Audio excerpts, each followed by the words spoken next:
What's up, everybody? You were tuned in to the Cris And more. podcast, episode 186, Takeover Wednesdays. Hope everybody's having a good night. Whatever you're doing, you're at home, you're at work, whatever you're doing, we appreciate you tapping into the live stream. Hit that like button. If you're listening on the playback, also hit that like button. Leave a comment in the comment section. We got a lot to speak on today. Some NBA stuff, some NFL stuff. Gilbert Arenas got arrested on some fried stuff. He's been released since then. We're still gonna talk about it.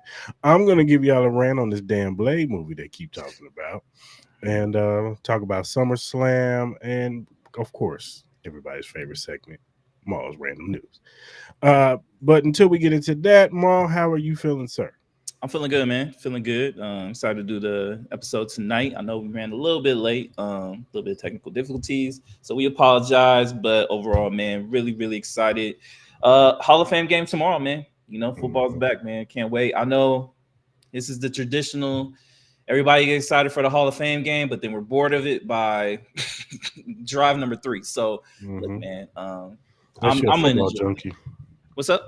Unless you're a football junkie and you just, Yeah, for sure. But again, congrats to every. I know we ain't gonna talk about it, but congratulations to all the Hall of Famers getting inducted this weekend. Definitely sending congratulations. But I'm feeling good, man. How you feeling? I'm feeling good also, man. Ready to get this episode going. Talk about these topics, brother. Let's do it. All right, man. So ESPN did NBA post free agency grades. Yes, sir. Yeah, they did. They did. Okay. You got the grades? Yeah, I do. Let's see. I could share the screen real quick. All right, man. I'm gonna add it in. Yep. There you go. All right, so yeah, we'll start it off. Here, I'll start at the bottom. So pretty much, from the bottom down, you have the Utah Jazz at number 30, which is not a surprise. The Washington Wizards, Brooklyn Nets, Charlotte Hornets. Number 26 is the New Orleans Pelicans. Number 25, we have the Phoenix Suns. Number 24, we have the Toronto Raptors. 23, we have the Chicago Bulls. 22, we have the Sacramento Kings. 21, Trailblazers. 20, Indiana Pacers. I think pretty much based on with them, it's pretty much, I think it has to center around Tyrese Halliburton with the torn Achilles, and then obviously losing of Miles Turner. Miami Heat at 18. They did have the addition of Norman Powell, but we all know Miami Heat are kind of like in a weird spot right now. Philadelphia 76ers at 18. I do love their young talent, but obviously, the situations with Paul George, obviously getting knee surgery, and Joel Embiid. We don't know when his return is going to happen. I'm not surprised they're at 18. Boston Celtics at 17. Obviously, Jason Tatum losing Kristaps Porzingis, losing Drew Holiday. I'm not surprised by that. Number 16, San Antonio Spurs. I thought they probably could have been a little bit higher, especially with the young addition. You're getting Victor Wembanyama back. He's fully healthy. Stephon Castle, you expect him to be better. And then I love the addition of Dylan Harper and Carter Bryant.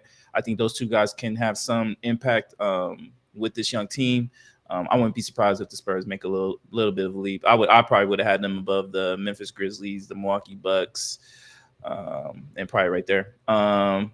Number 13, we have the Dallas Mavericks. Number 12, we have the Atlanta Hawks. Number 11, we have the Detroit Pistons.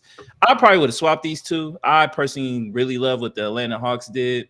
I probably would have moved them all the way in. I think the Hawks should be in the top 10. I love the addition of Kristaps Porzingis, Luke Kennard, and then obviously they're getting the addition of Nickeil Alexander, and then obviously they're getting one of their key young guys and defenders back.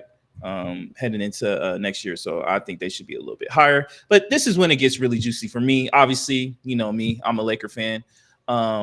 Lakers at number 10.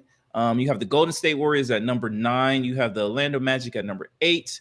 The LA Clippers are number 7, the Minnesota Timberwolves at number 6, the New York Knicks at number 5, the Cleveland Cavaliers at number 4, the Denver Nuggets at number 3, the Houston Rockets at number 2, and then obviously the Oklahoma City Thunder at number 1. Honestly, this makes me really mad. I don't understand why the Los Angeles Lakers are behind the Golden State Warriors, the Orlando Magic, the LA Clippers, the Minnesota Timberwolves, and personally, I'm not minding the New York Knicks. I personally probably would have them above the New York Knicks, but I personally don't understand it. Like the Golden State Warriors haven't done anything in the offseason. They're pretty much hinged on what the situation is with Jonathan Kuminga. You have Al Horford, DeAnthony Melton, Seth Curry, Gary Payton II, all waiting based on Jonathan Kuminga's situation that's happening. Obviously, if you haven't heard, Jonathan Kuminga doesn't want to be with Golden State anymore. The reports are pretty much that he wants to go to Sacramento, but the Golden State Warriors don't like anything that has been presented to them within the trade. They are commanding at least a first round unprotected pick and obviously some assets that can help this team become better. But I don't understand. The Los Angeles Lakers got DeAndre Ayton, they got Marcus Smart, and they got Jake LaRavia without giving up any assets. All these guys are on low to minimum contracts. Obviously, you got DeAndre Ayton and Marcus Smart off the buyout market. Yeah, you did lose Jordan Goodwin, you lost Trey Jamison, you lost Shake Milton, and you did lose Dorian Finney-Smith. But I think the additions of DeAndre Ayton, I know there are some question marks with his, I guess, intensity and being all in the last couple years, but I think DeAndre Ayton is highly motivated this year. Obviously, he wants another contract. And honestly, if he doesn't play well, you may see him potentially close to being out of the league. Marcus Smart, I expect him to be highly motivated. Obviously, getting traded from the Boston Celtics to the Grizzlies and then obviously to the Wizards. That you're not in the best situations. Obviously, you come from a winning tradition in the Boston Celtics. So I think Marcus Smart being added to the Los Angeles Lakers, I think will be huge. And then obviously everybody's seen the pictures of Luka Doncic and how fit he is. I think he's going to be highly motivated with LeBron James. I think the Los Angeles Lakers should easily be probably in the top 5, maybe in at least at 6. You know what I mean? I don't think the Minnesota Timberwolves, they lost Nikhil Alexander. Yeah, they did re-sign Naz Reid, giving him an extension, Jaden McDaniels and all that. And I'm sorry, Julius Randle. But I personally love what the Lakers have done. I know a lot of people are hyping up the LA Clippers, but I personally do not see the hype within this team. Like, I think Norman Powell is a better player than Bradley Beal. Bradley Beal has been consistently ran off the court the last couple years, even with teams that were projected to be championship contenders with obviously Kevin Durant and Devin Booker. And we all saw the results in that. He ended up being on the bench. I like John Collins as a talent, but again, he has not been in a winning situation. So I don't know how much you can attest to that. Brook Lopez, obviously he is a champion, but he is getting older. And then obviously Chris Paul, this is his last year. Like, so what are we talking about? That backcourt of Bradley Beal, Chris Paul, and James Harden, that's Cook City. I love Ivica Zubac. And then obviously with Kawhi Leonard, he was able to play half the year coming back off that knee injury. But again, it's Kawhi Leonard. You can't expect him to play all 82 games or even close to it. And it's just a matter of can he stay healthy towards the end of the season. I think he kind of lucked out by missing probably the first half of last season. So I think he just was able to be healthy for the playoffs. But even then, Kawhi Leonard is another year older. And I think the loss of Russell Westbrook could be a thing as well. He did play a big part of helping the Clippers get into where they're at. And then obviously, everywhere else, I'm not really mad about. I probably would have the New York Knicks ahead of the Cleveland Cavaliers. I do like the Lonzo Ball addition. But I just think the Knicks are a better team than the Cavaliers. And then I personally would probably have the Denver Nuggets. I can't be mad at the Rockets or Nuggets. You could probably flip-flop it depending on how you're feeling, just depending on the situation. I would probably trust the Denver Nuggets situation a little bit more because obviously Nikola Jokic, you're getting Bruce Brown Jr. back, Tim Hardaway Jr., Jonas Valanciunas. You swapped Michael Porter Jr. for Cameron Johnson. But if you look statistically, Cameron Johnson is probably the better player, better defensive player too as well. Obviously with the Houston Rockets, I think you lost a little bit of your edge with Dylan Brooks, Cam Whitmore, and Jalen Green. I know Jalen Green was inconsistent, but he is a true scorer. But, you just got to ingratiate yourself with everybody, Dorian Finney-Smith and Kevin Durant and Clint Capella and some of the other guys. So everybody does expect a big jump from Amen Thompson and Alperen Sengun. And then obviously you probably would see a little bit more of Reed Shepherd. I know we didn't see a lot of him on the court during the season. And obviously Oklahoma City Thunder, man. What can you say, man? That team is loaded and it's only getting better. So, for sure. So So overall, you think these grades are on spot, on point? Yeah, as I said though, the one thing I really do hate is probably the spot where the Lakers are. I know it's my team, but I just think it's kind of crazy that you have them below the Warriors who haven't done anything. They've lost players. You haven't added anything to this talent pool, especially how loaded the West is. Draymond Green is a year older. You lost your big man in Kevin Looney. You're waiting on Al Horford. You're waiting on these situations because Jonathan Kuminga, you want to figure out that situation. They want to offer him a 2-year, $40 million contract, but he doesn't want to accept that. He hates playing for the Warriors. He wants to leave, but and he wants to go play for the Kings. I think it was reported earlier on NBA Today. But they can't do anything until that situation is resolved. But my thing is, how much longer is guys like Al Horford, who could just retire and say, you know what, I'm kind of good. There's too much drama with the Warriors. And then you also got the likes of Gary Payton, who could easily get picked up. I think he's a solid pickup for any team, especially on the defensive end. For your second rotation of guys, I wouldn't be surprised. I wouldn't be surprised if the Lakers were able to get him, but obviously they would have to clear some space because obviously they can't sign him. We do have a roster spot, but we would have to clear some money off the books. But yeah, that's probably my only biggest gripe. Honestly, it's just probably where the Lakers are located with the teams that are ahead of them. Again, I know a lot of people are hyping up the Clippers, but again, that court is Cook City. They are a lot older, and you're just pretty much dependent on if they can stay healthy, and that's a big if with this team. I don't have any worries with the coaching staff. I think Ty Lue's one of the best coaches in the world, but I don't think he can coach health. So that's one of my things with that. For sure. All right, man. So it's training camp, and the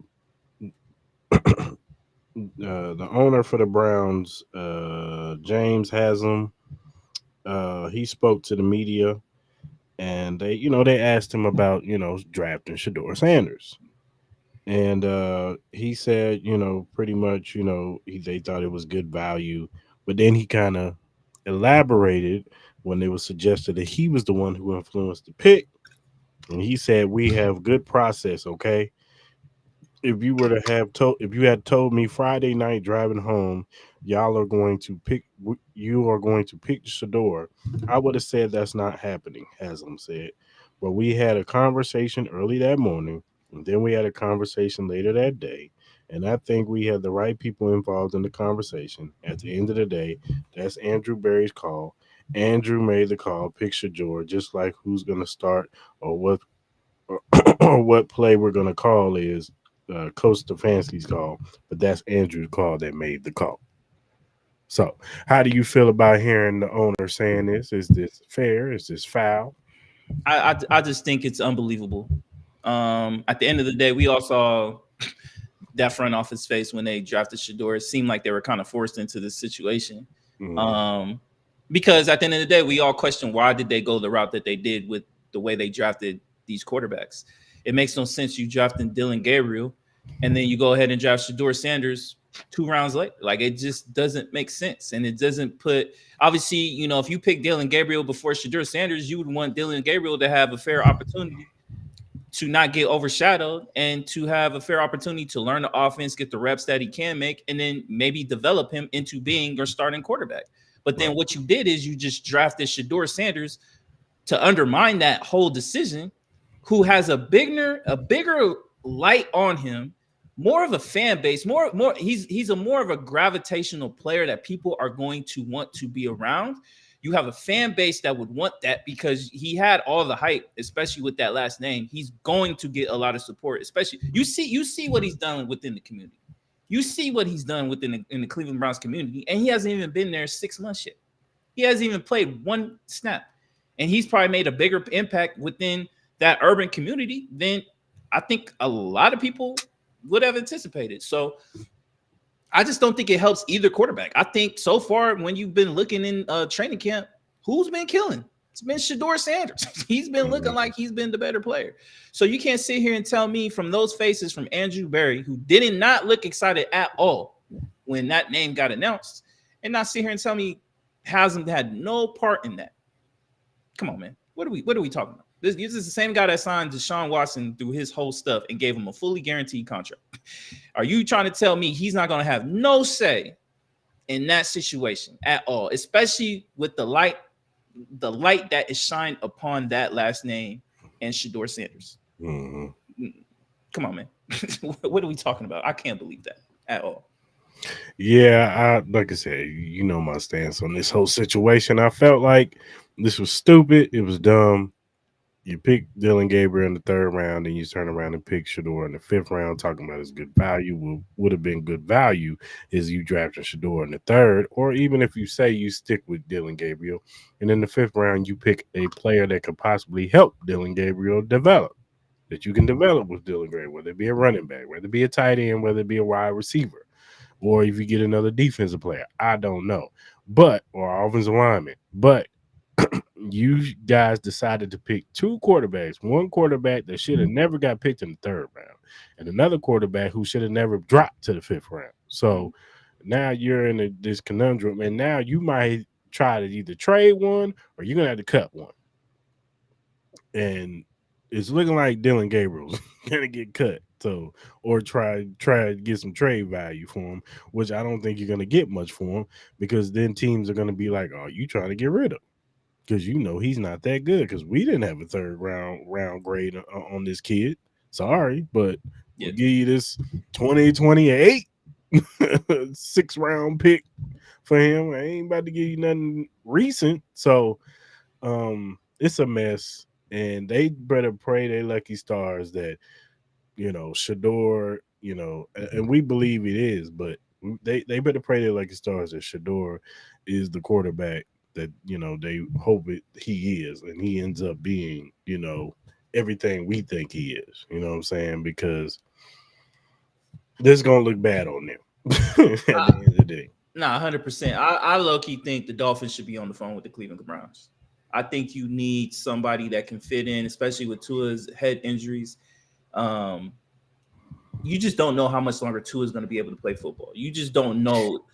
All it takes is just that one hit with Tua. And I hate to say it, but I personally think the Dolphins should call the Browns today and ask, all right, what do you want for Dylan Gabriel? We'll give you a fourth or something. You know what I mean? I don't know what the trade value would be for Dylan Gabriel. But I think that's one team that should call the Browns. I think the Colts should call. I know they have Anthony Richardson. I know they have Daniel Jones, but do you really trust any of those guys? I know certain people have higher hopes on Daniel Jones, but I don't. I actually like the way I saw Anthony Richardson look. I think we'll see. Again, he's been working. I hear you, but I got to see it in the game. No, I love Anthony Richardson. Anthony Richardson is a Florida Gator. I want him to succeed, but again, that's something I think that maybe not now, but let's say things don't go well with both of those quarterbacks. I think that should be. I got a team that should make a move for the Saints. Maybe the Saints. You know what I'm saying? I got a team that should make a move for one of them. I would preferably want Shedeur to go to this team. That's the Los Angeles Rams. I wouldn't mind your future. I personally wouldn't mind if the Raiders considered trying to trade for Shedeur Sanders as a backup to Geno. I mean, that would be just getting ready for him to take over the team. I wouldn't be mad at that. Me personally, I think he would fit. Yeah, I think he wanted to come. I think he wanted to be a Raider. I just think with certain situations, I just don't think the Raiders were ready to fully commit to Shedeur, or they might have a bigger plan, a couple years down the road, because we all know Geno Smith isn't the future at quarterback. I could see Geno being here for like 2 years. I think y'all looking at next year's draft or the year after. I think me personally, I think it's probably going to be 2027, because the way that draft is setting up to be in 2027, I think that's going to be probably one of the more talented drafts. Because if y'all fall in love with one of them Drew Allars or Clay Klubik or Gus or one of those quarterbacks, then I can see y'all picking one of them. I can see. I'm gonna be honest with you. Don't ever speak those names to me ever. I don't want those. I'm good. I'm straight. I would prefer the crop of talent. I hear you, but I don't think I'm gonna be honest with you. The only quarterback I would honestly consider is probably maybe Sam Levitt. I got to see something from Drew Aller.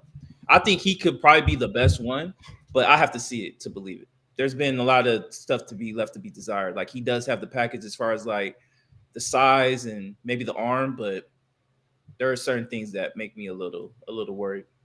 He kind of gives me Brock Osweiler vibes. Damn, bro, I don't know about that one. He ain't that bad. No, I'm just saying. Brock Osweiler was nice in college. He was nice in college. That's just me. That's just me personally. For sure. Well, we'll see, man. Like I said, they need to get their stuff together over there Yeah. in Cleveland because they are a mess. They've How long do you been. think it takes before number one, you assume that Shedeur Sanders is gonna be make the team, right? I do. Over Dylan Gary. How long do you think it takes for him to actually get the starting job? And how long before you think the Uh, players start asking for him to be the starter? Flacco start playing bad early. It's gonna be like week 5, week 6. But if Flacco comes out the gate and he plays a little decent, and then like in the middle he fizzles out, then I can see like week 8, week 9, maybe week 10, especially if they're in playoff contention. Could you see the situation where they keep Shedeur and Dylan and then just get rid of Kenny Pickett? I can see that too. I can see that too. Because I mean, at the end of the day, they put a high value pick on Dylan Gabriel. Yeah, they Like did. that's a third round pick. That's Third not no. round pick. Yeah, I can't. That's why I'm like, man. I personally think they probably keep both, low key.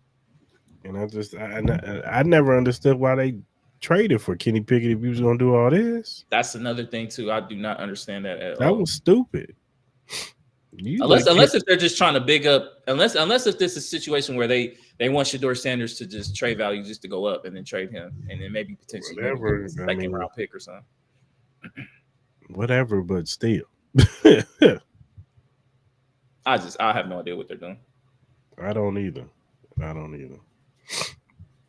All right, man. Let's talk a little baseball, man. A little controversy in baseball that happened not too long, like a few days ago. Um, whew. So, MLB Commissioner Rob Manfred, he did a routine visit with the Phillies, the Philadelphia Phillies clubhouse, and Harper interrupted over perceived discussions of salary cap. He reportedly told Manfred, "If you want to speak about that, you can get the f out of our clubhouse." Although Manfred never specifically said salary cap, Harper interpreted the economic remarks as hinting towards one. He also declared players are not scared to lose 162 games if a cap is imposed. After a tense face to face exchange, they shook hands, but Harper declined follow up. Calls the next day. Teammates Nick Castillos described it as pretty intense. Both of them said that this is a classic tone from Harper. So, uh, do you think salary cap is coming for the MLB?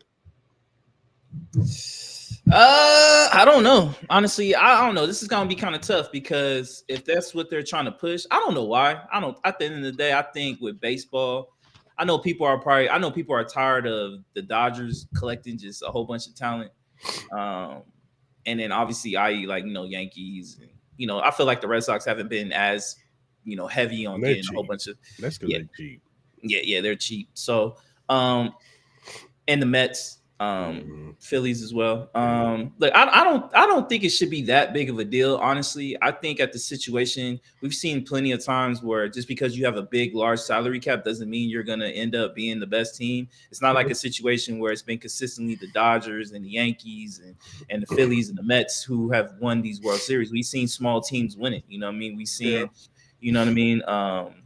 A couple instances where I mean, a lot of those big bats flame out in the playoffs. So, They do. um, I get it. I understand it. Now, are the baseball players willing to strike out and kind of lose all momentum that I feel like Major League Baseball has been getting? I know a lot of people have been really happy with the pitch clock and the pace of the game and how how fast paced it is.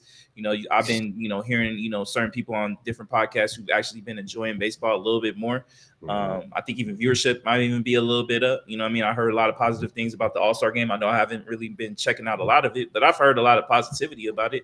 Now, is baseball willing to jeopardize that kind of momentum? We've seen what has happened with certain situations, especially with baseball, where some of these strikes have low key hurt the game. You know what I'm saying? I think that's kind of what kind of forced people to have football be nationals pastime now compared to what baseball used to be. So, you will probably know better than me if this situation is going to go there, but I don't know. I think it's very interesting. And Bryce Harper being Bryce Harper, I know I heard Mad Dog kind of saying that maybe he should get suspended for the way he talked to Rob Manfred.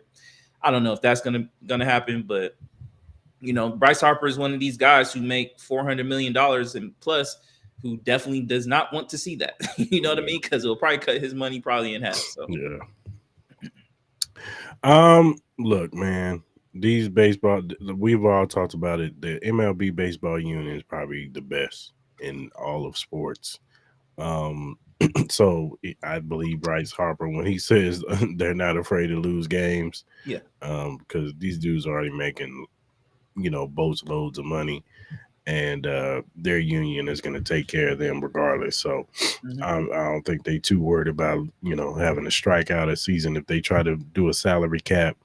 As far as having a salary cap, I don't know because, like you said, it's not always guaranteed that the big market teams are going to win because they put a bunch of all stars on one team. Baseball is so it's more complicated than than when people think it is. I know people just think hit the ball and all that, but you got to have a good pitching. You know, nowadays it's not just one guy just pitching for the whole game. It's several guys that pitch nowadays, and they go through like probably 10 pitchers in 3 days. You know what I'm saying? So it's just like it's just different nowadays, and like you said, it ain't always about the big bad head. That's the problem with the Yankees. Aaron Judge, he's probably one of the best players in the league, but in the playoffs, he just doesn't show up. You know what I'm saying? His other teammate, Juan Soto, was the one that was carrying them in the playoffs. And what's his name? I forgot his name. But he was the other. There was another couple of other players that was carrying them in the playoffs. But I get it from a small market, and being somebody who cheers for a small market team, it's a harder path to build a team when you have a small market like a Kansas City, like a Oakland. You know what I'm saying? That they just don't have the money to do with the Yankees. They can't just go out there and go get a Juan Soto or a Bryce Harper. You know what I'm saying? They gotta kind of luck up and get a Bobby Wood Jr. You know what I'm saying? They gotta get a Salvi Perez who's been there for years, or Vinny Pascatino. Like they gotta luck up on those guys. You know what I'm saying? They gotta go through the draft and the farm system and minor leagues, and they gotta develop those guys. You know what I'm saying? Even Cags that we got this year. You know what I'm saying? Like we get that's a draft pick that we had to develop, and he just so happened to just run through all the minor leagues. They had to bring him up. So, but you have to have a good farm system. You know what I'm saying, to compete with the Yankees and the Dodgers with Shohei. You know what I'm saying? Like this dude is amazing. And Mookie Betts and Freddie Free, like they got so many people over there. You know what I'm saying? So I get why maybe some owners, and it's probably small market teams, are like, yeah, we need a salary cap. This shit ain't fair. But the big market teams are like, it is what it is. It's how we do things. It is what it is. Because I think this is the only sport that would work in. I don't think it would necessarily work in football. Like if we had no salary cap in football, you can't just put the best players on one team. That does not necessarily mean that the chemistry is going to be good. It's not necessarily mean that they're going to be the ones to win. If that was the case, Dallas would have all the money. They'd probably get all the superstars, and they probably still suck. So Yeah. It is what you got to have good coaching, be able to handle all those superstars. Like it's much more to it than just adding a bunch of great players on. This ain't MLB the show where I could just add a whole bunch of players on one team and then go to the World Series. It don't work like that. So it's I feel what Bryce Harper's talking about. Like, man, you ain't about to cut my salary, dog.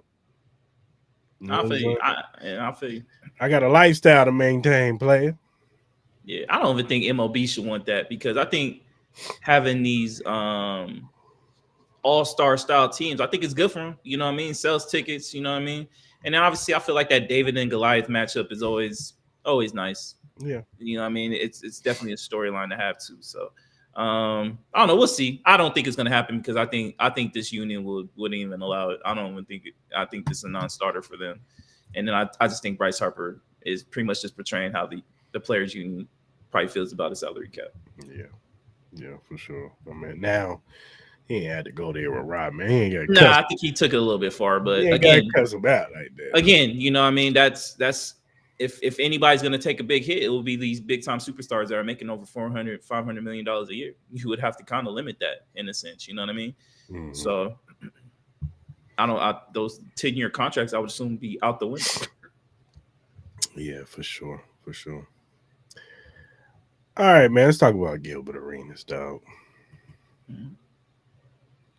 Now, he was recently released, but earlier, former NBA star Gilbert Arenas and 5 others were included and suspected in an Israeli organized crime figure were indicted on federal charges in Los Angeles for allegedly hosting illegal high-stakes poker games from September 2021 to July 2022 at a mansion in Encino.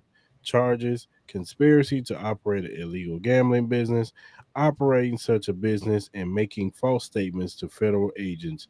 Each count carries up to 5 years in prison if convicted, that likely serve congruently.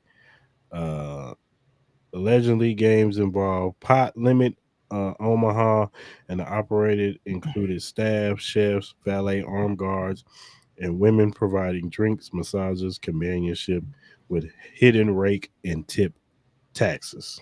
So, Arenas pleaded not guilty, released on a $50,000 bond. Trial date set for September 2025. Publicity, he posted video celebrating his release, asserting they can't hold me. Um, he came out and said they ain't got nothing to do with me. Translation: he snitched on everybody. Gilbert is dropping a dime on everybody. Y'all are going down. My man about to take a plea deal. Probation. He better be careful because one of the guys he's dealing with is a suspected organized crime lord in fucking Israel. Oh well. So he better be careful. I think this is just another situation of Gilbert Arenas' immaturity. He's crazy. That's what it is. He's gonna just. I honestly, after watching that documentary with him and what's my man's name? I forgot his name. I know you talking about that. I forgot his name. I apologize, but it honestly just to me it screams out that again, just the immaturity, especially seeing him coming out of the courtroom. You know, that's his name, Jarvis. Javarius Crinton. Jarvis. It just screams out that he's not taking this shit serious. And then honestly, like shit like that, man. Honestly, when judges and courts see that stuff, they gonna go even harder on you. You know what I mean? This is a federal case. This is like state. This is federal. And I get it. You know, federal has been taking a little hit. You know, especially after that Diddy case. You know what I mean? That one didn't go pretty well.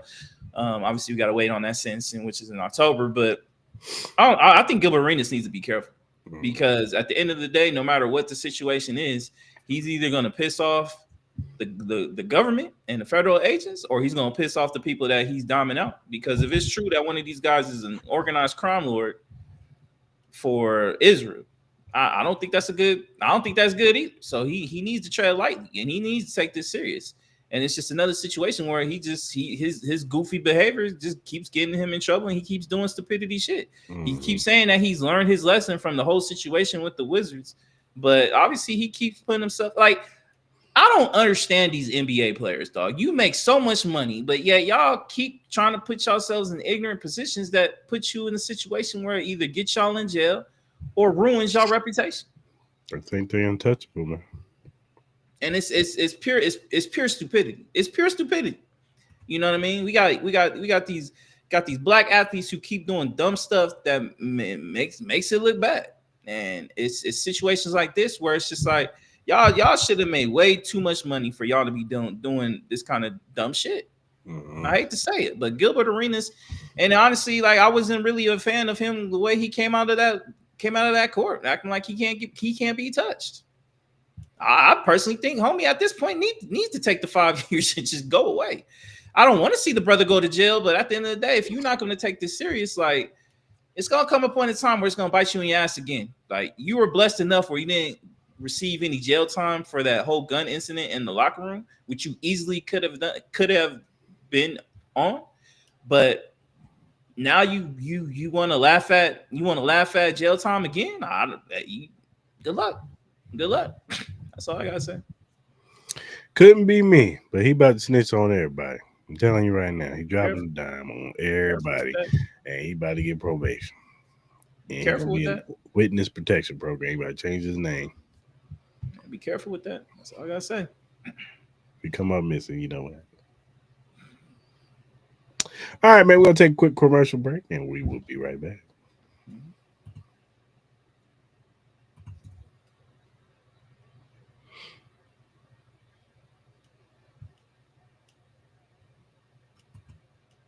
Introduce yourself to Magnet, the ultimate sports drink.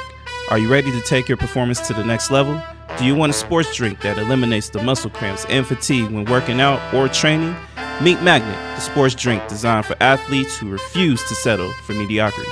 It's power-packed electrolytes and rehydrates and restores balance with their scientifically formulated blend with magnesium that fights fatigue and boosts endurance. It has natural ingredients made with real fruit extracts and no artificial colors or flavors because your body deserves the best. It has delicious flavors like mixed fruit and watermelon that keep you revitalized and ready for action. It will boost your performance with essential vitamins and minerals. Magnet fuels your workouts, helping you crush your goals. Join the Magnet movement whether you're training, competing, or simply staying active. Magnet is your go-to refreshment for peak performance. You can order it now on our direct link at drinkmagnet.com. Also, use promo code Cris and Mall to get $5 off your purchase. So don't wait. Again, that promo code is Cris and Mall to get $5 off your purchase. Get Magnet, push your limits, fuel your passion.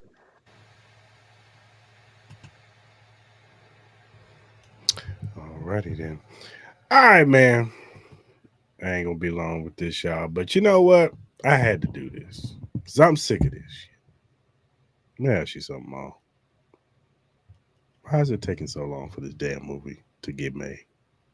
What is so complicated to have a black superhero vampire kill other vampires?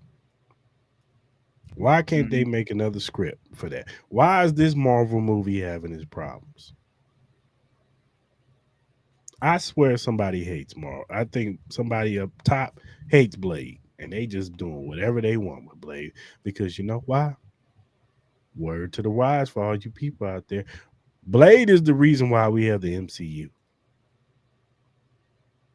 The Blade, Wesley Snipes' Blade is what saved the MCU. Marvel was going bankrupt.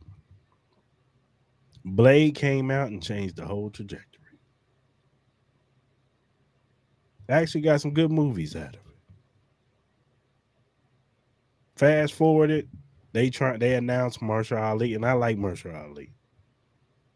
Loved him in Luke Cage. Loved his character in that. Was mad that he got killed. So the way he got killed. Loved him in some of the other movies that he's been in. And so when he got announced as Blade, I was like, all right, I could see it. When they make that announcement? 2019? 2018? Yeah. What, Blade? Yes. That was like 2021 or 2022 or something. Here we are, 2025, and we still ain't got now one damn movie. They done wrote a script. It was bad. They got directors coming and going, different script writers. I don't understand how y'all keep on messing this up. I got an idea for y'all. Go hit up Ryan Coogler. Give him a blank check. Kevin Feige. Give him a blank check and say, please, can you direct Blade from me? Can you write us a script? Now, I guarantee you Ryan Coogler would do that. Because y'all act like y'all can't get it done. And I don't understand it. All we want is somebody with doing all the ninja moves that Blade do, good fight scenes, good quotables, high power action. What's so hard about that?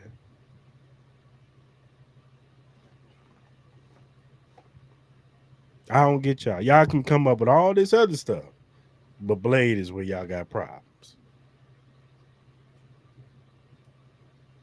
I say scrap the movie almost. Say your dog even agrees with me. Scrap the damn movie. I'm tired of this movie. I want to know. We should take a poll. What comes out first? GT6 or Blade?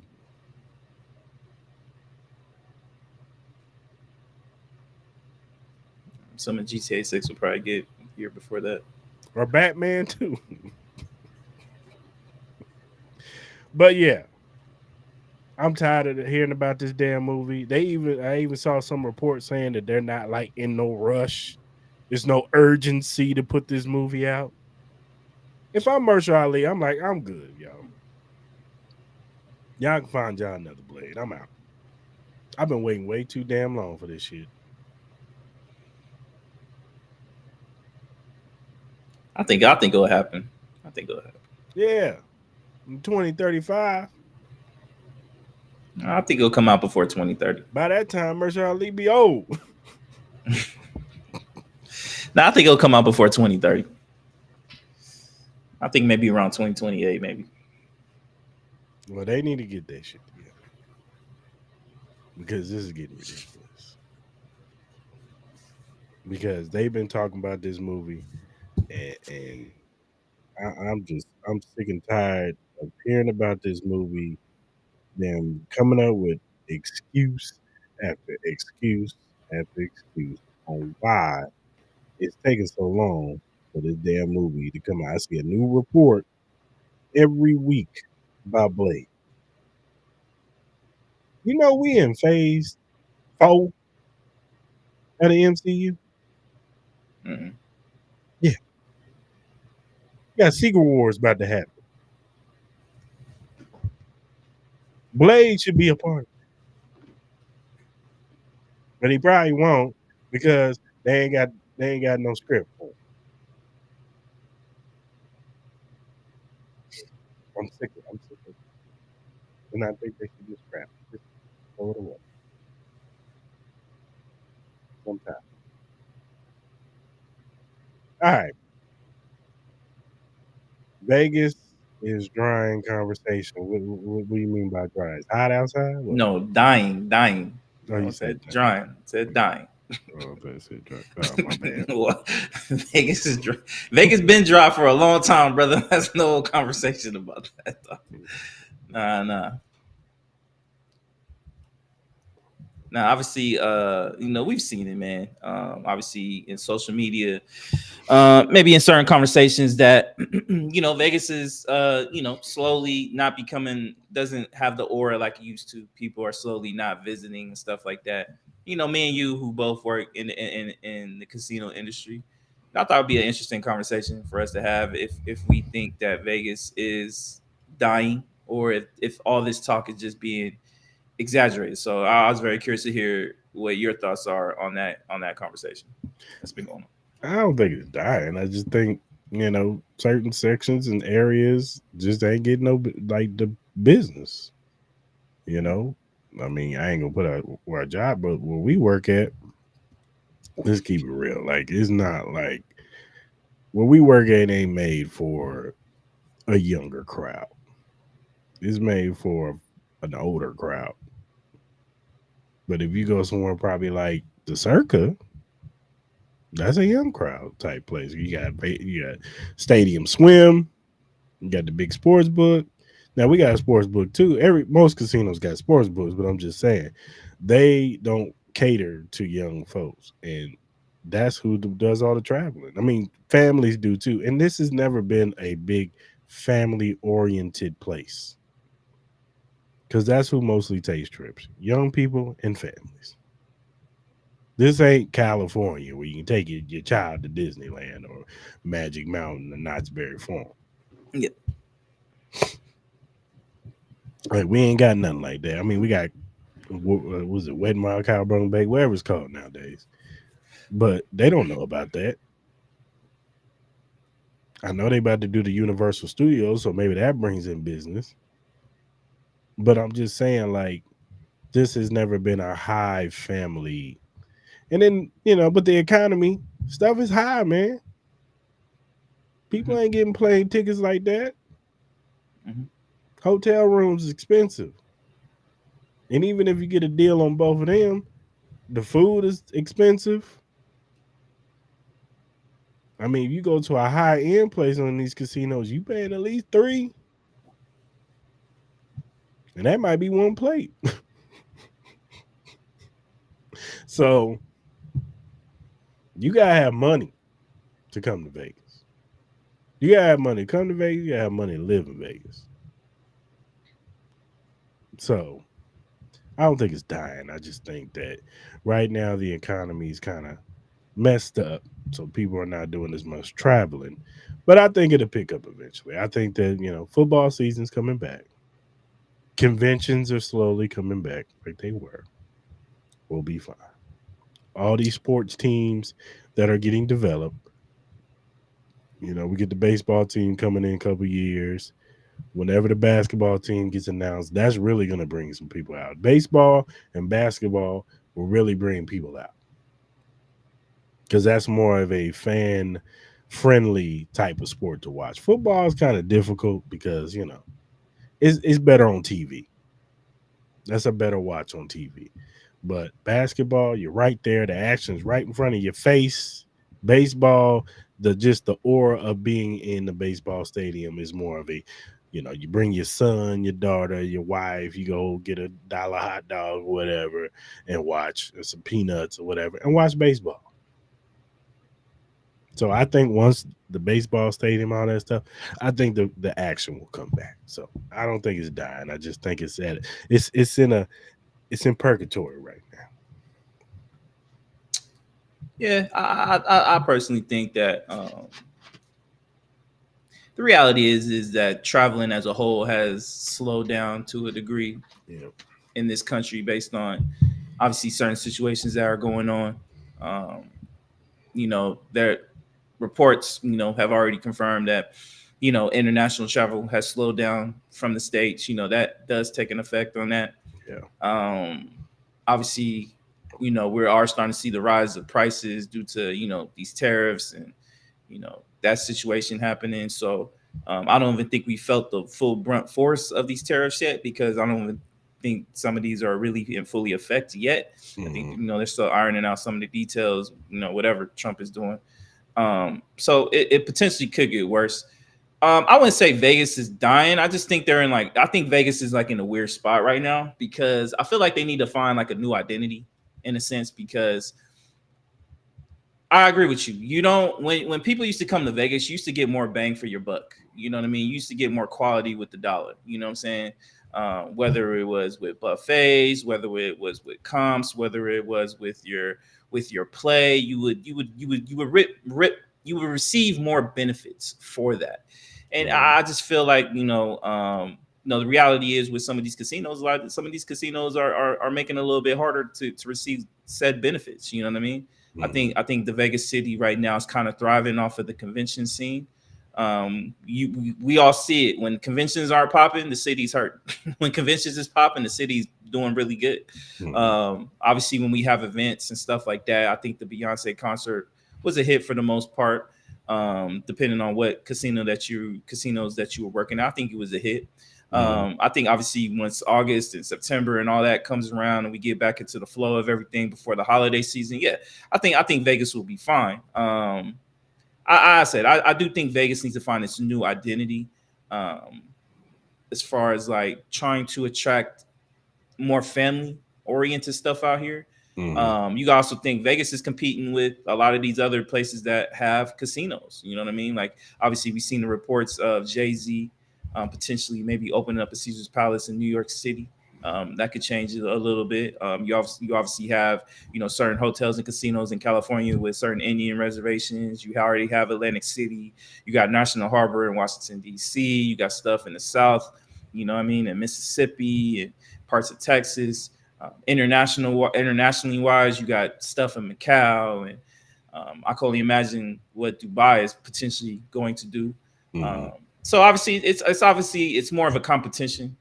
Even with betting, sports betting, you don't need to necessarily go to Vegas anymore. You have a lot of these betting apps now, where it's more convenient for people, where they don't have to come out to Vegas and stuff like that. You even kind of see it with March Madness a little bit. Like March Madness is still popular to a higher degree, along with the Super Bowl with betting wise, but the lines aren't as deep as they used to be with March Madness. Like I remember them lines used to go crazy. Now it's like it's not the same because obviously you have a lot of these betting apps. So I think Vegas will be fine. Again, I think there's a lot of stuff that's coming out here as far as like, you got Mark Wahlberg trying to build the new Hollywood studios out here. You mentioned it. We will potentially get I don't know if it's going to be the A's, but I think we'll eventually get a baseball team. The basketball team, I think we will eventually get that. I just think the NBA is focused on other things right now, i.e. the European League and stuff like that. So who knows when that situation is going to get resolved and when Vegas is going to get a team. But, we've been getting a lot of stuff. We've been rumored to potentially get the Grammys and stuff like that. And, obviously with Universal Studios, I think that could be like a temperature check to see if maybe they could potentially build a full-fledged like kind of Universal Studios theme park out here or something like that. I think there's a lot of things that are going well with Vegas, but you could tell that, like they need to figure something out because these casinos are trying to change identities. They're trying to get away from, you're in a Mirage, you're in Egypt, you're in Paris and all that stuff. We're getting more modernized hotels. And, I just think that, it's just kind of like an identity crisis right now with Vegas. Yeah, for sure. Yeah. We'll see, man. We'll see. I just think that, we're kind of at a standstill. Yeah, we'll be all right. Vegas will be fine. Vegas will be fine. Agree.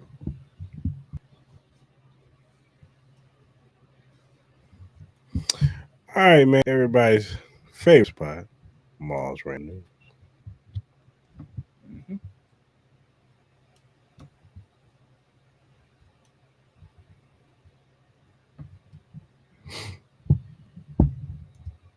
This thing will play.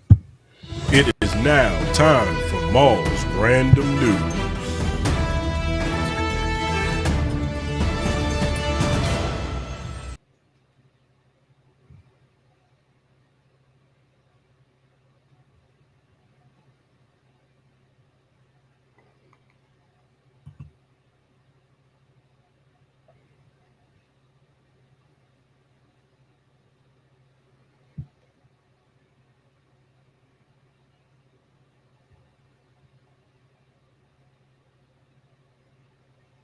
Of course, we're going to have technical difficulties right now.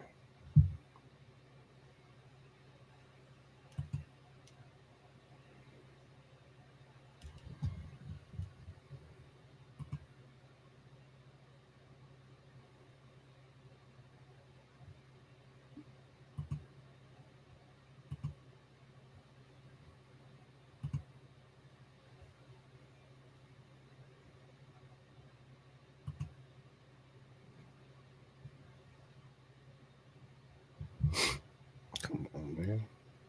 We good. We good.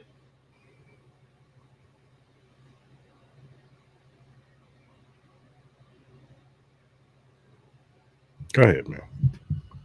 We good? Okay. Go ahead. Just go ahead.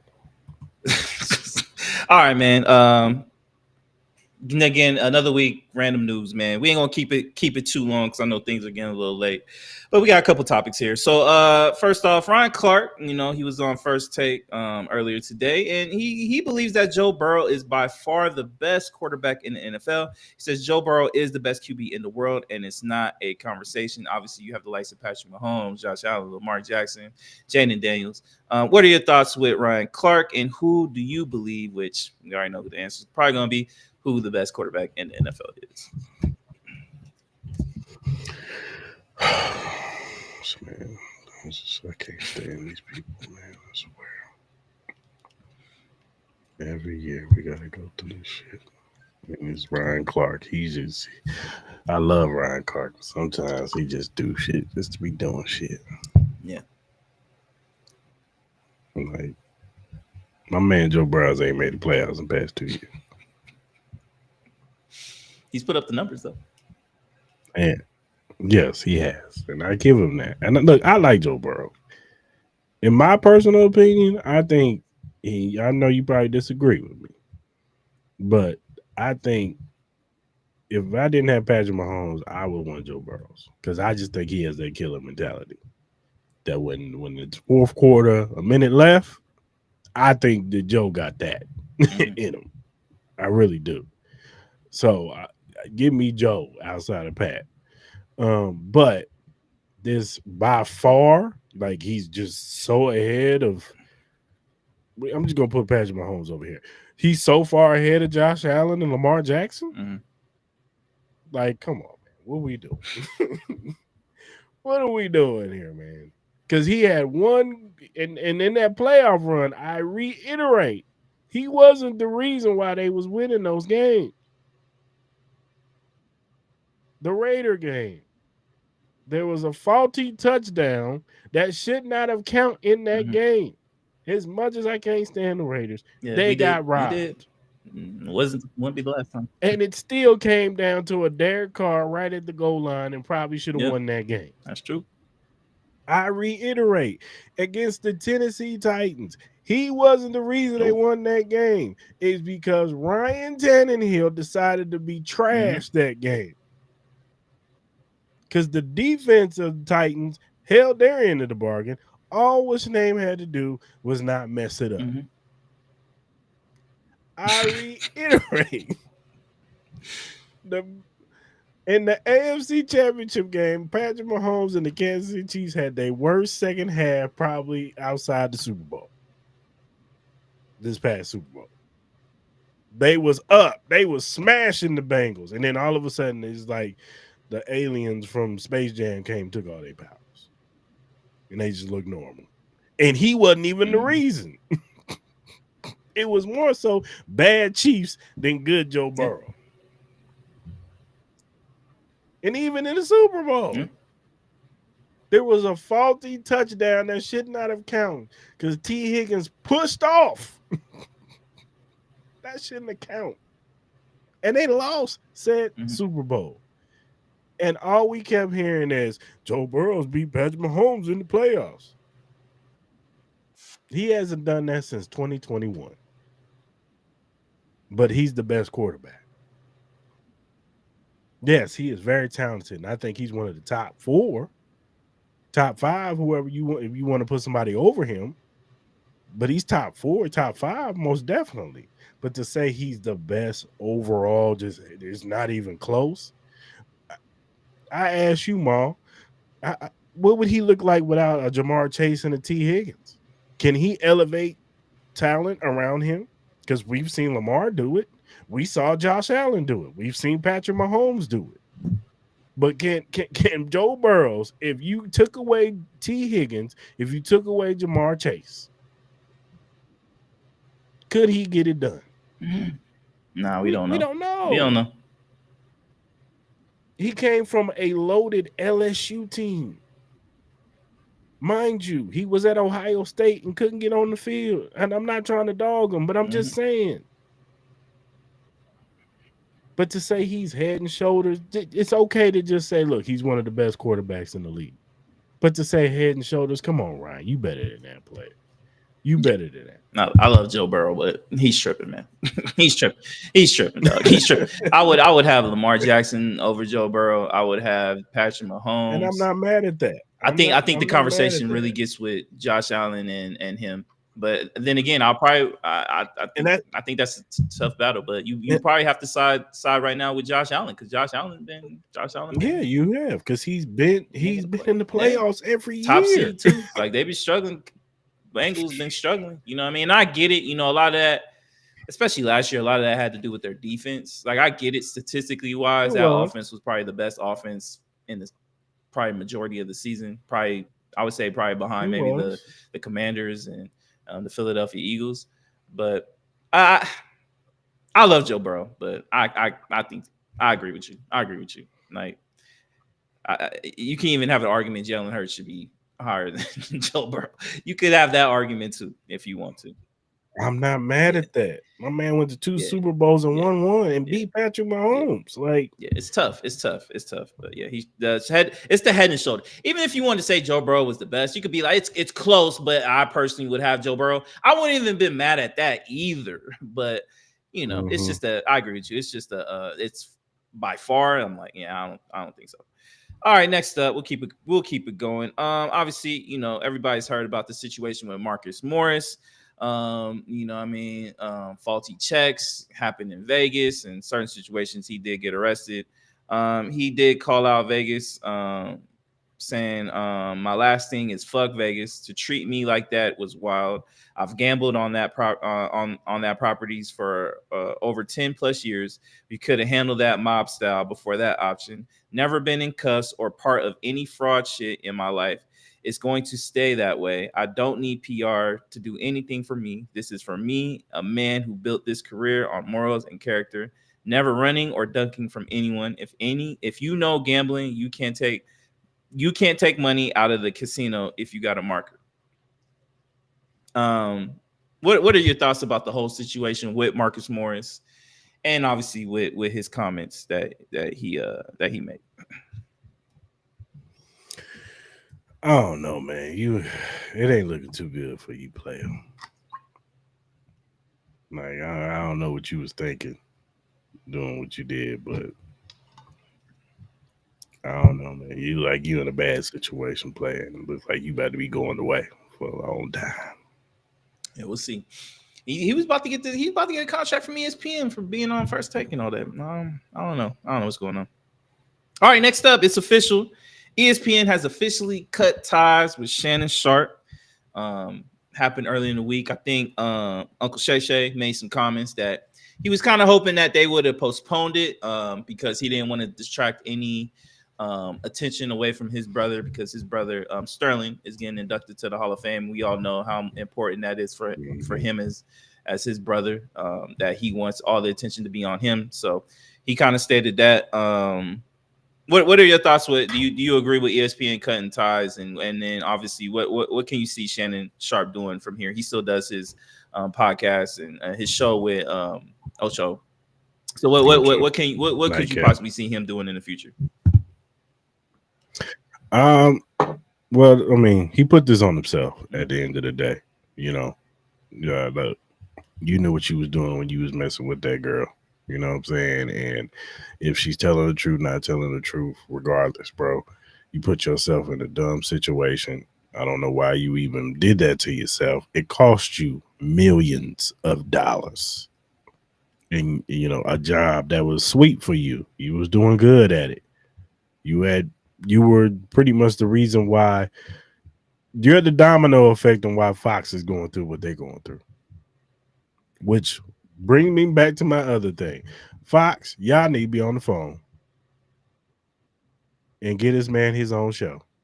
I don't know if you want him to bring Ocho with him. I would rather him keep Ocho on Nightcap and let that be their thing. But I don't know. But let Shannon Sharpe give him a check and let him have his own show in the mornings.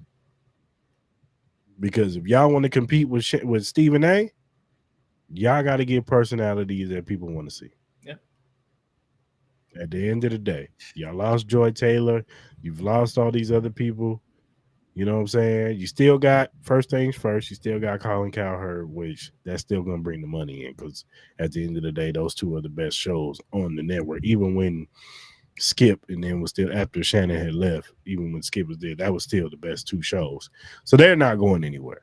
But man, y'all call Shannon right now. Hey man, we sorry. We got a morning slot for Like you. honestly, me personally, I think they should maybe consider just trying to see if they can get Nightcap. Like, instead of trying to compete with Stephen A. Smith, why don't you just try to take over the late night airwaves? You know what I mean? Like, obviously, there used to be shows that we used to have that used to come on later, like at 9 p.m. and stuff like that.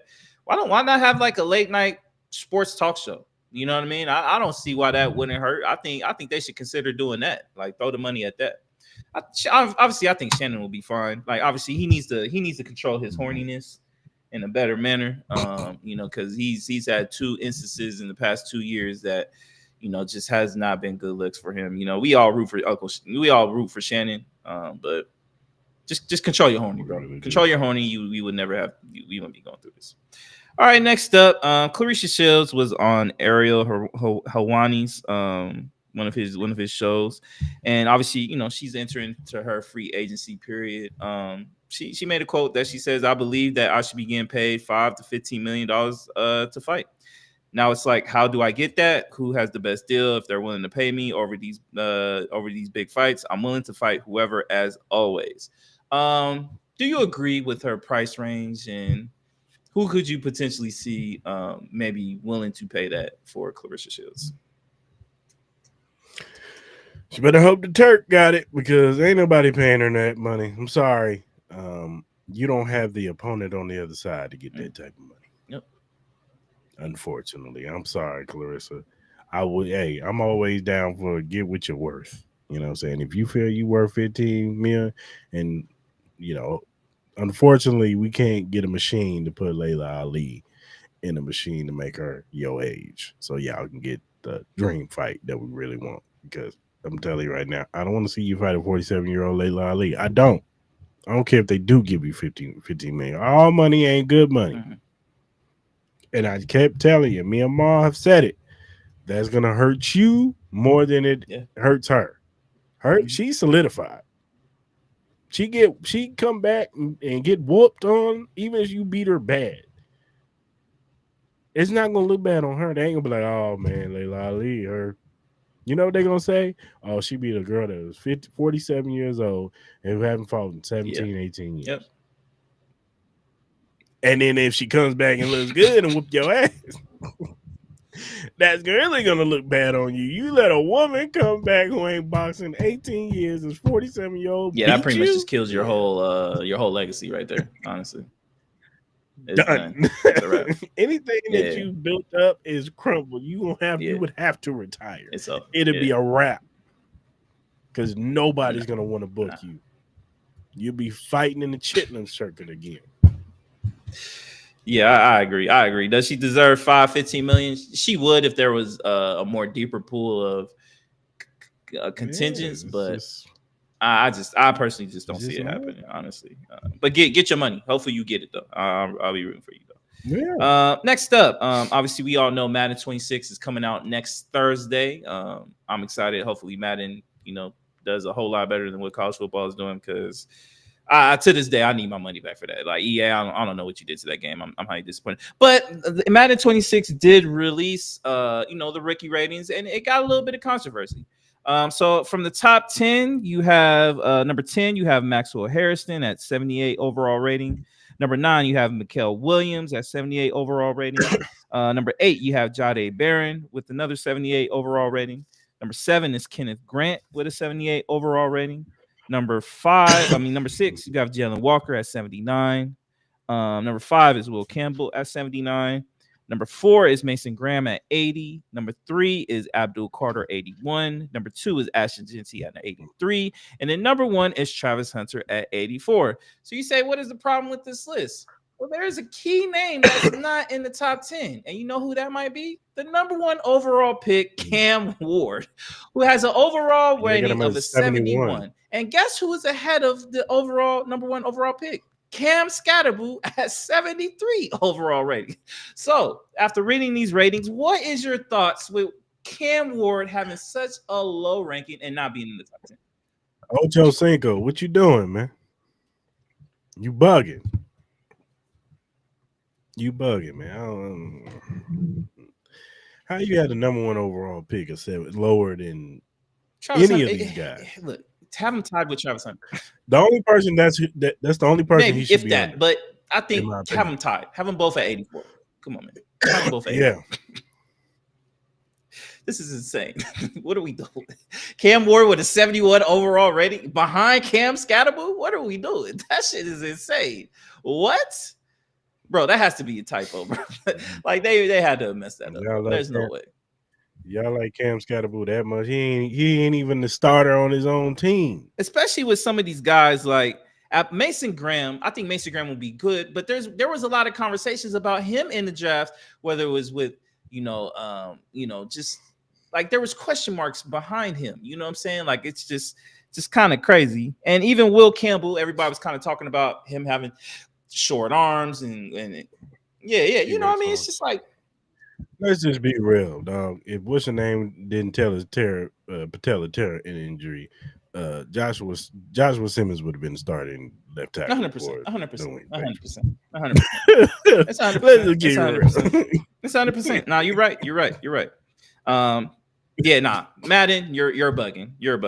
You're not off to a great start with confidence with this motherfucking. I get it, it's just a rating, and I get it. You can change that with the quickness. So hopefully the gameplay doesn't match your overall decisions with the fucking goddamn ratings. That's crazy. Couple more. Next up, man. Are you a fan of Oreos? Yeah, I mean, I used to. Are you a fan of Reese's? Yeah, sure. All right, well, yeah. Congratulations, man. Seems like Oreo and Reese's has a new collab. The new Oreo Reese's cookie is heading to your shelves pretty damn soon. How excited are you for this collab that we never got? Not excited at all because I can't eat that shit. If you could, would you be this excited? Would you be excited? Oh man, be jumping out the bindle, man. I'll be right there. First that day one when it dropped. Probably get a couple. Nah, hell yeah. So is the Oreo gonna be, or is the Reese gonna be? So you're gonna have the two. you're gonna have the cookies on the outside, and you're gonna have the Oreo, the Reese's filling on the inside. That sounds good. Look, hey, for all my Oreo Reese's lovers, there you go. Look it up. All right, last one. Seem like, man, high school's paying pretty good. Buford High School in Georgia has officially opened its new $62 million football stadium. Has 10,000 seats, 15 luxury suites, 3,500 square foot video scoreboard, a 2-story field house with locker rooms. Some say this is a lot nicer than some colleges. Hell, it's probably even nicer than the Commanders, what they have. What is your thoughts with a high school having a $62 million football stadium? This is in Georgia. Oh, well, there you have it. Do you think they need a $62 million stadium? I mean, hey man, if the person that owns that school, if they can get the boosters to afford that, by all means. I ain't tripping. Friday Night Lights is probably lit. Congratulations, man. But I think that's clinically insane to have a $62 million high school stadium. That shit's crazy, dog. What are we doing? Man? Our priorities are all messed up, dog. What are we doing, man? You had a high school. You had a high school, and somebody was like, "I got $62 million to put in this field, dog." What are we doing, man? Like, congratulations, but what are we doing, man? What are we doing? Let's have it. Hey, shout out to that school. Man. All right, that's it. That's it for random news, man. That's all I got. When we get big enough, we're gonna visit. I'm still gonna be like, yo, this is crazy. This is ridiculous.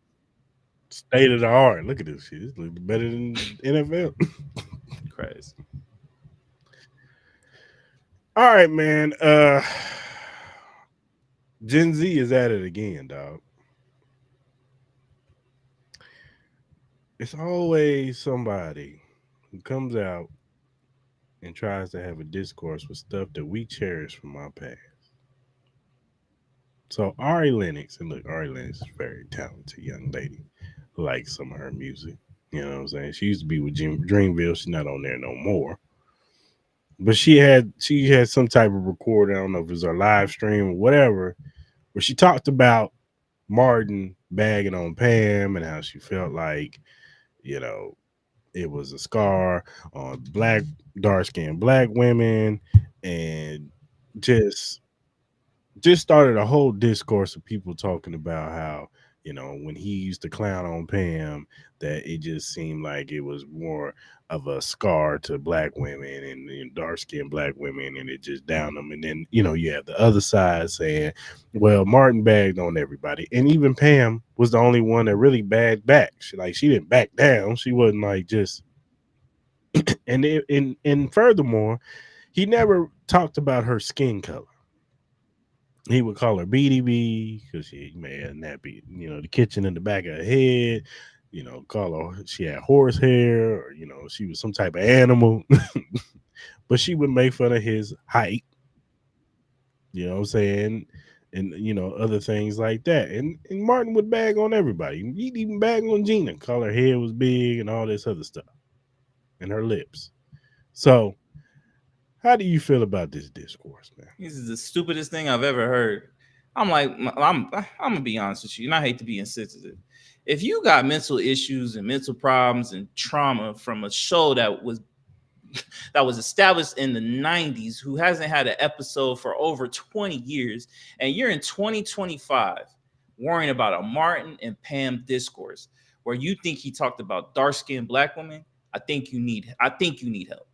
I think you need to go talk to a therapist, because that's crazy. That's crazy.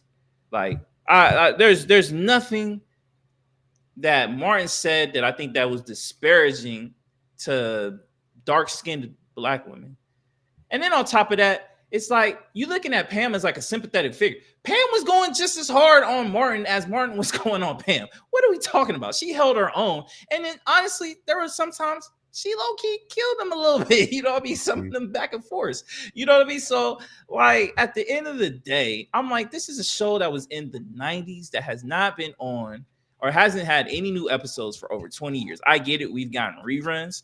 But the first thought in my head when I'm watching Martin is that I think he's disparaging dark-skinned black women? I do not think so. Like, he bagged on everybody from Cole. Or is he disparaging dark-skinned black men? You know what I mean? Is he disparaging slow kids? You know, I'm like, what are we doing? Like, what are we doing? Like, come on, man. Like, Ari Lennox, Tommy, his bald head. that's what I'm saying. That's the problem, because this is the problem I think that a lot of comedians are having, where I think people need to separate the joke from reality, like, and the sensitivity that a lot of these people have with you can't really talk about anything. I think some of the best jokes are based on reality and truth, and that's the whole point of making this laugh. You know what I mean? When you look at all the great comedians from back in the day, a lot of them always had a sense of truth to what they were talking about. That's what made it funny. I don't care if you were white, black, Mexican, or whatever. I think there are insensitive jokes out there. I just think it's all about how you format it, how you play it off, and how you deliver the message. You know what I'm saying? Because I think there are occasions where you can't be disrespectful, for sure, but that's what makes you a great comedian, though. You know what I'm saying? That's what make Dave Chappelle talks about everything.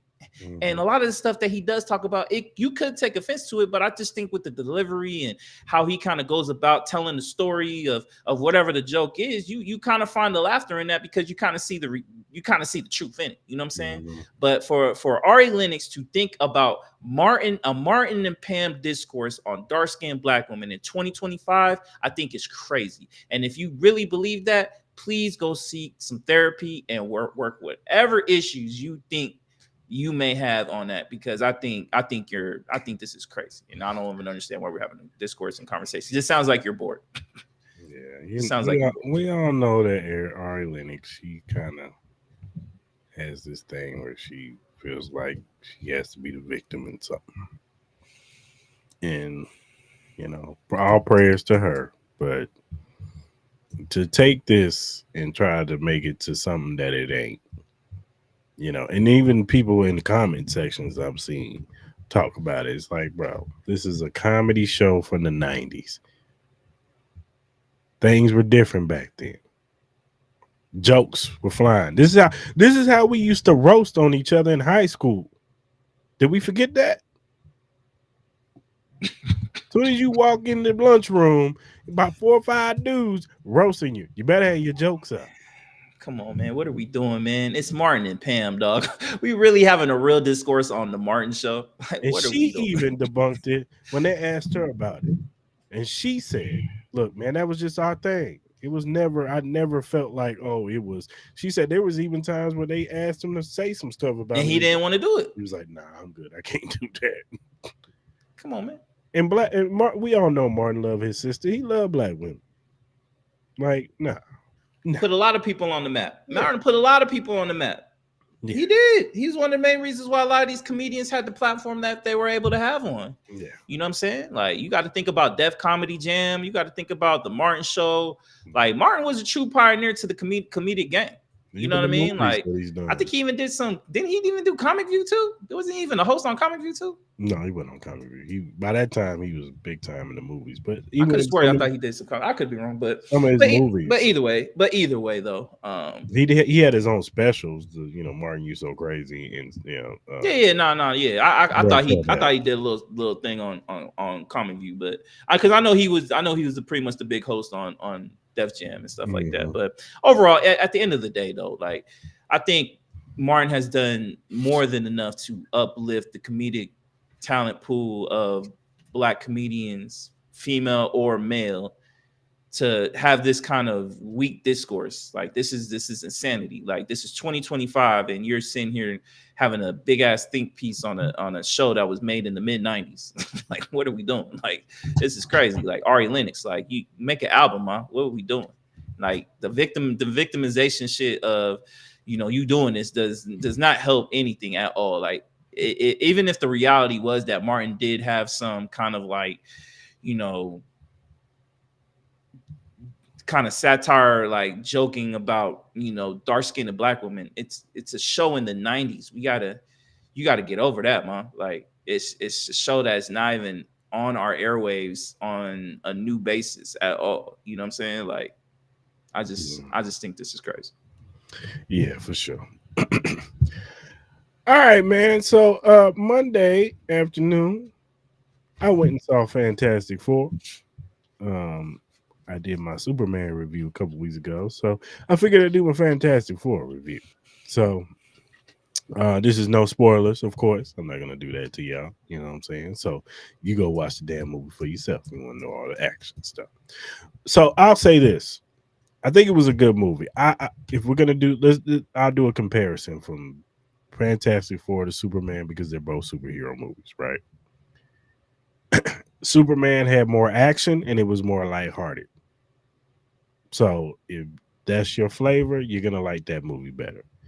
This movie had better acting and it was more well written script wise, if that makes sense. Like the not to say that the script was bad for Superman, but there was some banter that was kind of corny. It was kind of like slapstick, whatever. There was no slapstick in this movie. This was way more serious. I thought everybody did a good job. Pedro Pascal, we all know how we feel about Pedro. I think the girl who plays Sue Storm, she was really good. Johnny Storm, everybody who played their part, they did a well job. Galactus, the dude who played Galactus, 5-star. 5-star. That dude, I'm just letting y'all know, he menacing. He ain't nobody to play with. And then the girl who played Silver Surfer, she did a good job too. You know what I'm saying? She did what she was supposed to do. I would say this movie has more high intense moments to make you be like, oh shit. You know what I'm saying? Whereas in Superman, it was some oh shit moments, but it was more so, but it was, James Gunn, he always has to slide a joke in the oh shit moments. Yeah, it might not should have been there. Like, it's like, can we just have a high pressure moment without you dropping in a joke? Whereas in this movie, it was like high pressure, oh shit, and then when it was like, It's like, you know what I'm saying? Like, so I thought it was a good movie, especially like it's a slow burn. It's not because it's not a reboot. You're not gonna get an origin story per se, because there's 4 years in them being the Fantastic Four. So you'll get a montage, like a real quick montage of what they've all been through. You know what I'm saying? And then it gets to the stuff. You know what I'm saying? So it's a good movie. The dialogue is good. There are some jokes in there here and there, but they're not like bad place jokes. Like there's just it's some funny stuff in there. But for the most part, it's a good movie. I advise you at least go see it one time. I ain't telling you to go run it back 100 times. There is a cut scene. In the cut scene, there's two cut scenes. One of them you need to watch. The other one you can leave. For sure. So it was a good movie. Shout out to everybody involved. I suggest you go see it. I give it an 8 out of 10. Okay, not bad. For sure. Give it an I need 8 to check. I still need to check out Superman too. So Yeah. So, but if you've seen Superman, don't go in there with that energy for this movie because it's way more serious. Do not try to compare and contrast with this movie because it's not the same. It's two different types of movies. So, for sure.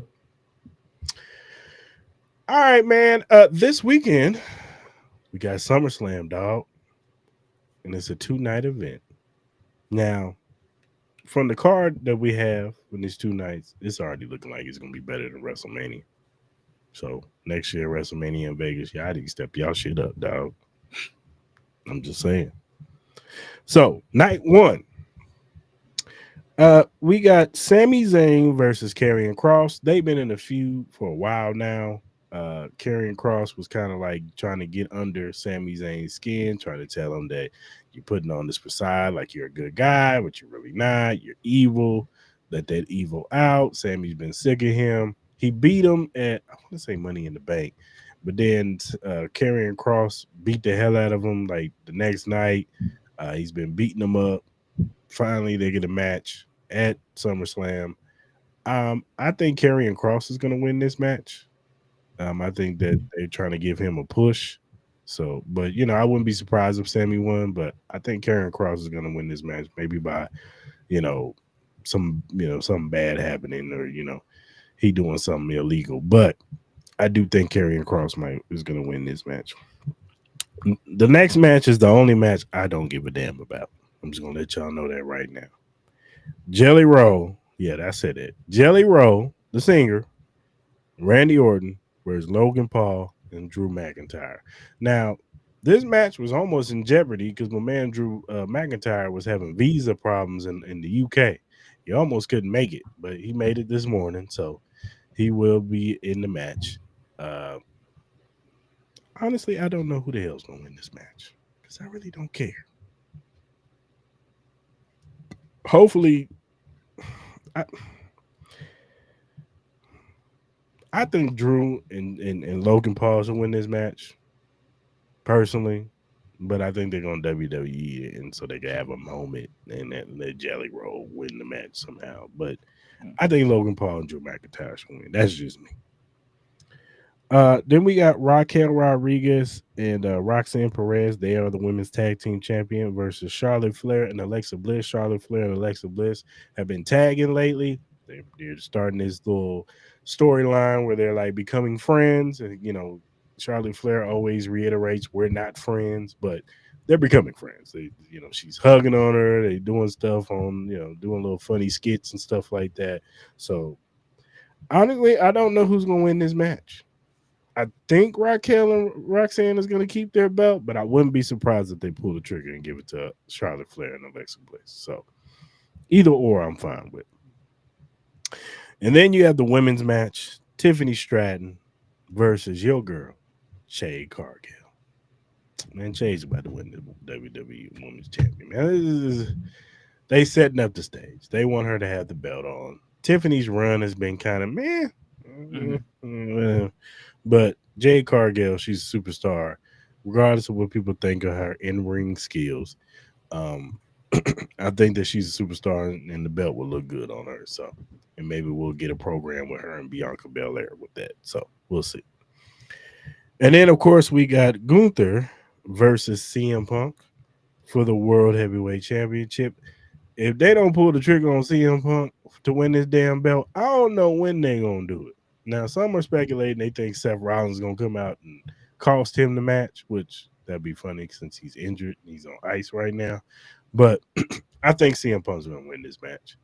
I think it's time to just go ahead and cash in and get his man the belt so we can move on. Move on to the next program. Uh, Shout out to Gunther, but it's time for CM Punk. And then we also got Roman Reigns and Jey Uso versus Braun Breaker and Bronson Reed. Now, these, Roman Reigns came back 2 Mondays ago. He came back to beat up Bronson Reed and Braun Breaker when they was beating up Jey Uso. He came out, cleaned house, whatever. Then these past week, Bronson Reed and them beat up Jey Uso. Roman Reigns came out. He got beat up. They took my man Roman Reigns' shoes. Took his shoes off. My man Bronson Reed stole his shoes. Honestly, I think Braun Breaker and Bronson Reed should win this match. I think they need to get put over. If you're gonna make them take the people taking them, especially with Seth Rollins now being on ice, and now Braun Breaker is supposed to be the leader now, you can't have these dudes lose. You gotta let them win. So I think they win this match, and maybe we'll have a discourse between Jey Uso and Roman Reigns. I don't know, but we'll see.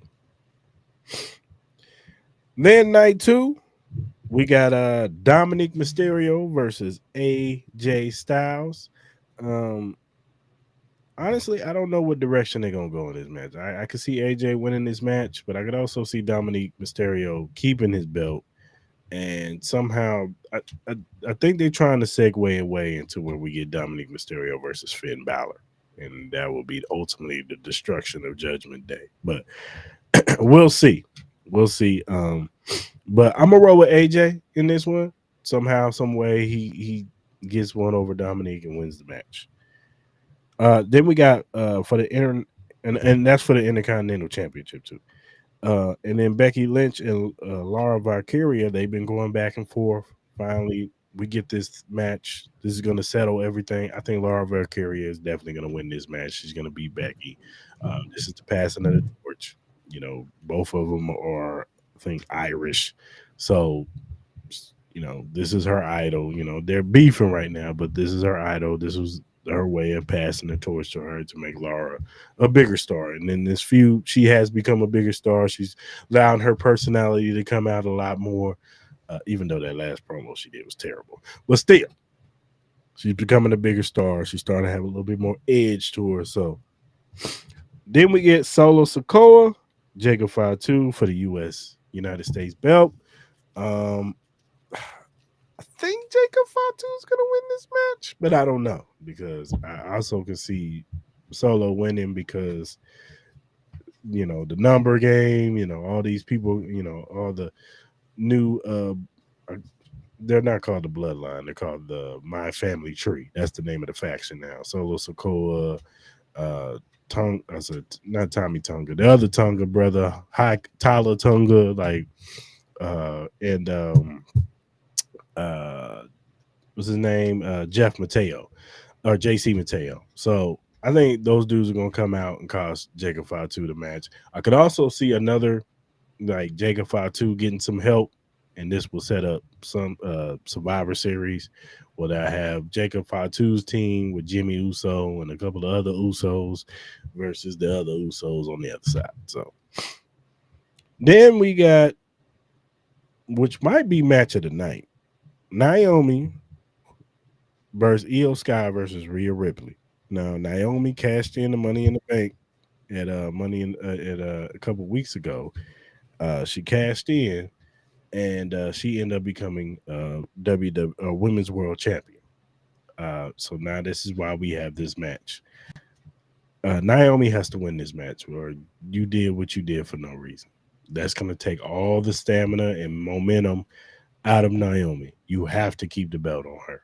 I think somebody's going to come out and help her. I think there's going to be some outside interference, but I think Naomi should definitely win this match. I don't want to see no Rhea Ripley.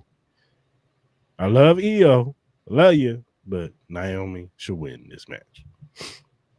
And then, of course, we have the undisputed world champion John Cena versus Cody Rhodes, Part 2. Honestly, I do not know how this damn match is going, but I have my speculations. I do think that possibly roles will switch in this match. And what I mean is, I can see John Cena turning back face, and I can see Cody Rhodes becoming a heel in this match.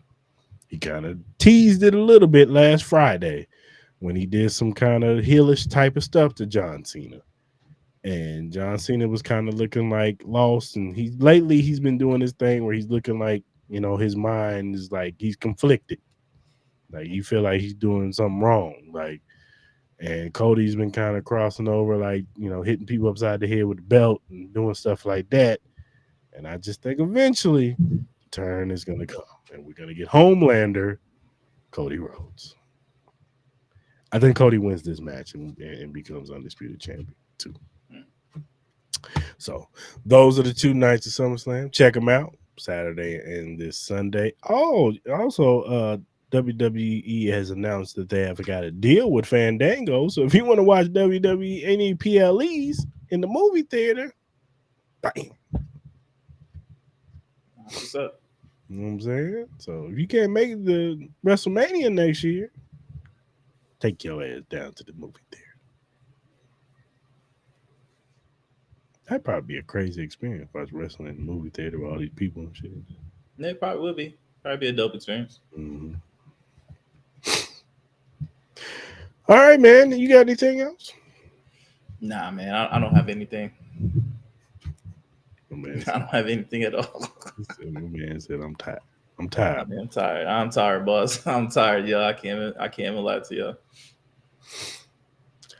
All right, good people. If you look at the screen, come on, man. There you go. If you look at the screen, you'll see the QR code for our WWE shop. I just mentioned you can get all your gear from our shop. Get you ready for SummerSlam. Like I said, you can get your latest Rhea Ripley, Io Sky, Jade Cargill, Charlotte, Alexa Bliss, Jey Uso, Roman Reigns, Bronson Reed, Braun Breaker, Sami Zayn, Karrion Kross, John Cena, Cody Rhodes, whatever your flavor is. Scan that QR code and go get your latest WWE merch. And if you want to donate to our Cash App, you can donate to Cris Mall Podcast. We will greatly appreciate anything that you donate to us. And whatever streaming platform you use, whether it be Apple, Google, Amazon, iHeartRadio, whatever you use to listen to your podcast, Cris Mall Podcast is available. Also, first time watch on YouTube, hit that subscribe button, that like button, that notification button. So when we go live on Mondays at 10 a.m. Pacific Standard Time and Wednesday nights at 9-ish Pacific Standard Time PM, you can jump in the lives. You can give us your opinion, in the comments section. Do you agree with us? Hey, do you think Joe Burrow is the best quarterback by far, and not just by a little bit, but by far, like Ryan Clark just said that today? How do you feel about Gilbert Arenas? How you feel about Maul's random news stuff? You know what I'm saying? And all the other topics that we talk about. Give us your opinion, especially you guys who listen on the playback. Leave a comment in the comment section. And whatever social media platform you use, whether it be X, Instagram, TikTok, Threads, Facebook, Twitch, whatever you use to do your social media, you can follow us at Cris Style and Maul. We will follow you back because we're just some regular guys who like to talk sports, music, movies, and all kinds of various other things. So, whatever if you have critiques, feedback, or if you have a question or a topic that you want us to bring up on the show and we like said topic, we'll shout you out. We'll say your name on the pod because we want to show love to those who show love to us. So go ahead and hit us up via DM, email, or our mentions. All right, good people. Hope you guys have a good rest of your week. Be safe out there. Be cool. Don't be throwing stuff on the basketball uh, court like WNBA. Yeah, please don't. That's crazy. All right. Somebody said it was Dwight Howard. Stop being nasty out there. That probably was him, Michael Beasley. But yeah, man, have a good rest of your week. Be safe out there, and we will be back Monday morning to talk about the latest topics over the weekend. So until then, we out.